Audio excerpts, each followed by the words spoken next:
Hello সবাইকে, এখন আমি যাচ্ছি আমার গাছে বেগুন কাটতে। আসো আমার সাথে।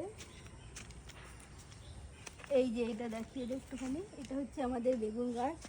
আগের দিনে তোমাদেরকে দেখিয়েছি বেশ কিছু বেগুন কাটা হয়েছে, তো আজকেও বেশ কিছু বড় হয়েছে। এগুলো কিন্তু ছোট ছোট হয়, এই যে এই সাইজ হয়ে গেলে কিন্তু এনাফ, কারণ এর থেকে বড় এই বেগুনগুলো হয়। বেশ অনেকগুলোই হয়েছে, এই যে তিনটে, আরও মনে হয় কিছু হয়েছে। এই যেখানে আছে, দাঁড়া নিচে রাখি। এই পাশে আর একটা হয়েছে।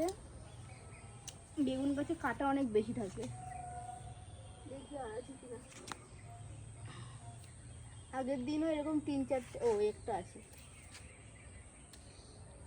এই যে 5টা হয়েছে, দেখো এই 5টা বেগুন এখন নিয়ে যাচ্ছি। আজকে তো আর হবে না, কালকে খাবো। তো চলো আজকের মতো ভিডিও এখানে শেষ করছি, দেখা হবে নেক্সট ভিডিওতে। টাটা।